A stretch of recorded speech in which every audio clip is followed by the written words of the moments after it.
Hey guys, Quiff the Lazy Geek here and welcome back to the channel. Today we are going to talk about equipment, and for people who have followed my channel, they know that I've gone through a lot of equipment. I have a lot of scopes, a lot of mounts, and people might wonder what is the mount and the scope and the camera combination that I would use if I could use only one set of those things. And or like another way of asking the questions is, if I could have just one setup with my available budget, what would I choose as my setup? So people who know the channel, they know that I have like the EQ6R mount, I have the SEM60 mount here, which I bought secondhand. I have ZW autofocusers, filter wheels. I have monochrome cameras, the Ryzen cam based on the 571 monochrome sensor. I have a color camera, which is currently on this scope. The Ryzen cam based on the 571 sensor. I have the ZW1600 Pro, Cool, sorry. I have the ZW ASI 533MC Cool or Pro. And what else do I have? I have like the ASCAR 200mm whatever f4 lens. I have the Sharpstar 61 EDPH2 with the new lens, front element lens that corrects for purple fringing on it. So I have like tons of equipment. So with all of that equipment, why do I have this on my balcony? Oh, and also I have like the Vixen Air 200 R200 SS Newtonian telescope. So with all of that equipment, why am I using what I am using here? Well, that hypothetical question is, if you could use only one set of equipment among all of those, what would you use? It's already been answered. It's this, because basically I got rid of everything else. Okay, so this is in relation with a little astro slump that I had, where I didn't feel like doing astrophotography at all. And when that happens, typically I'm an idiot and I sell all of my equipment, and then I go back into astrophotography, and then I buy a lot of equipment, and it just goes on. Like the periodic error is typically a couple of years. So it's not great. Now the advantage is here in Japan, very often, it wouldn't be the case right now with the really bad FX rates, but in Japan a lot of the astrophotography equipment doesn't lose much of value on auction sites, and very often actually when I bought something from the United States, I was able to sell it after using it for the same price that I bought it at, and sometimes even at a very small profit. So there is this redeeming quality. But as you've noticed, for a few months here, I wasn't publishing any videos, I wasn't doing any astrophotography, and yes, I was in an astro slump. I don't even know if I'm fully recovered yet, but at least I want to image, which, you know, is a good sign. So during that astro slump, I thought really hard about things, and I really wanted to focus on a single setup that would give me the least headache possible. I didn't want any complexity, and I didn't want any obstacles to actually doing astrophotography, because I realized that when I had like multiple setups, and yeah, I mentioned the EQ6R, but I also had like the AZ EQ5 GT or 6 GT, I don't remember the name of it, whatever. But I had like basically the ability to have 3 setups working all together at the same time, which is awesome, but at the same time it's a lot more work.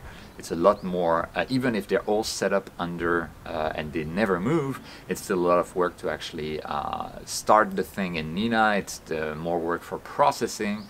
It's more work like replacing even the dehumidifier for each of the mounts. You know, it's still like additional work, and I feel like the added work and complexity simply worked against me and helped me fall into that astro slump. And so by basically getting rid of anything that I'm not using actively and simplifying to a single setup that makes sense, it would really help me go back into astrophotography. And so this is what I did. So among my mounts, after using them for a while, and a bit less than a while for this one, I decided that the SEM60 was actually the best mount that I owned. It's, I think, actually lighter than the EQ6R, but my results with guiding were just consistently superior to my EQ6R, even when after I had like tuned it. And this is like out of the box, second-hand box. sure, but still out of the box. And then, so that's like the reason why in the end I went with just the SAM60. I kind of regret selling my AZ EQ5 GT because it was my portable mount, and now I wish I had a portable setup now that I'm back into the hobby. So I'm like kind of like fighting with myself to not buy anything, and fortunately the poor exchange rate for me with the Japanese yen being so weak means I don't have the means to afford any astrophotography equipment right now, so I'm stuck with this. Awesome. Okay, so that's it for the mount. What about the scope? So I had like the Sharpstar, I had the Ascar lens, I had the Hyperstar with the C6, and I chose to keep the Hyperstar with the C6, and it's simply because the Hyperstar, I find this equipment absolutely amazing. It gives me like enough, like it works well enough to cover the whole APS-C sensor. It's still like a fairly small, compact, and not too heavy setup. I'm good at taking flats with it. I mean, my flats actually work fine, and the dreaded Hyperstar collimation was a non-issue for me whatsoever.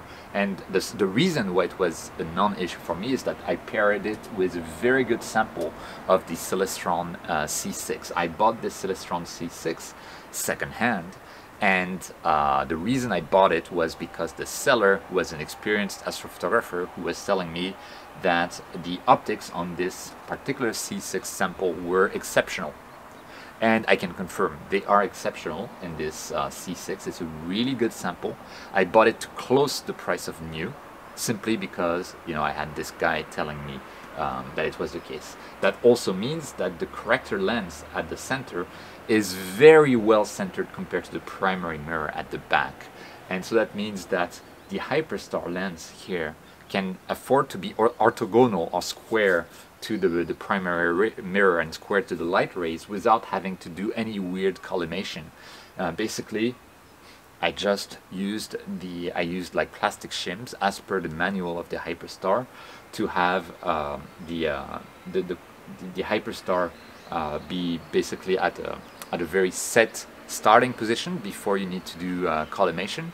And then I took it under the stars, and I saw that I didn't need to do any further changes. It was well collimated because I believe the telescope that it's paired with is perfect.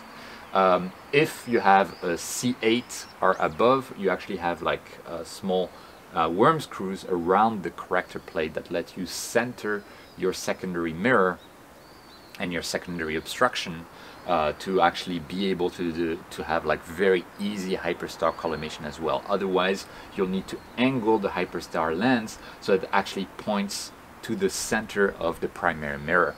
And that would be due to, as far as I understand it, to the central obstruction not being exactly centered.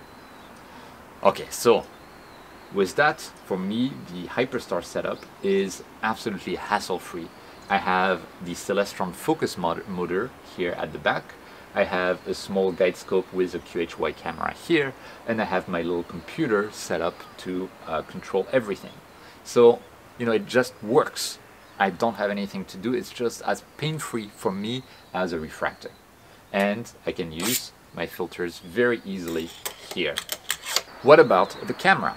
So I had already made my choice of this mount and this Hyperstar setup, and what I had noticed with my Hyperstar setup is that even after I got back my filters from battery, as you know, I had like my Oxygen 3 filter that was pre-shifted for Hyperstar or RASA telescopes, was not a good sample. It was actually a very bad sample, and it didn't work well, and it just didn't pass Oxygen 3 as it should. And so I had this trouble with monochrome imaging, and monochrome imaging also means that I have to manually switch between the filters. So if I want to be really lazy about it, I need to spend 3 nights on each target, one with each filter, S, H, and O. And so monochrome camera plus SHO filters, it allows me to have like the Hubble palette. That's pretty nice. But I saw those videos about Bill Blanchin's scripts to achieve an SHO-like palette or Hubble palette-like look with just a color camera and a dual band filter like the IDAS NPZ, which I still have, or the L Extreme, which I also have, and that's the one that's installed here. My particular sample of the L Extreme, I measured it, is great for Hyperstar. Most L Extremes are not great for Hyperstar. What the f? Well, I don't think it was in the frame, but I dodged the bullet here. There was a Japanese giant hornet, or like the murder hornet as you call it in the United States, just flying next to my balcony.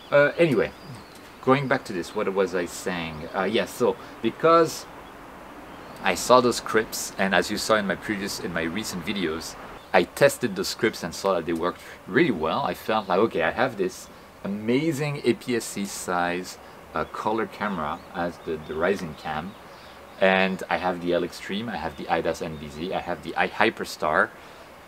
It just works together. It's a match made in heaven. I can do my color imaging with just like a UV IR cut filter. I can do my narrowband imaging with one of those dual band filters. I don't need to think about anything. It just works. So that's where I thought, okay, I don't need a monochrome camera. I don't need monochrome filters. I decided that I don't need the monochrome version of a camera. So I sold my Rising Cam monochrome camera. I sold my 1600 mm, and I also sold my 533 MC, because the 533 MC is basically just redundant with this Rising Cam camera if I have a single setup. So I did a lot of selling of cameras that I didn't need, and this is the end result. This is what I end up with, and I have nothing else.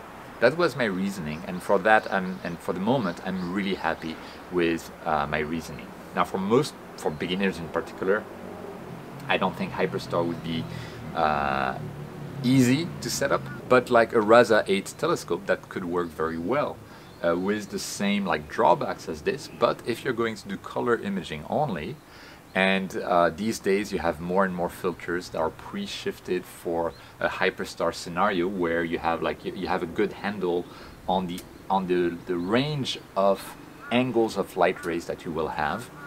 It can work quite well. So that's where I end up with, and you know, maybe it's wrong, but that's like the answer of what's been happening to me as my Astro slump, what's been happening to my equipment, and what is remaining. And what is remaining is what you see on screen right now, with my reasoning for it. And I absolutely, I think this is really a sweet spot for me of equipment. I have a very fast scope, with a very competent camera, with a good filter, with a good processing workflow for narrowband images. I can do normal color imaging as well. Everything is automated on this little computer with Nina. It just works, and the mount is amazing. So that was just a quick update on my equipment. I hope you found it useful just to look at my reasoning. Again, this may not be what is right for you, but for me at least, it seems to be what is right. In particular, I love everything about this, but I'm also like, this is the best mount I've ever owned. I have nothing else to say about this mount. It's absolutely amazing. I know there are apparently bad samples out there, etc. for quality control.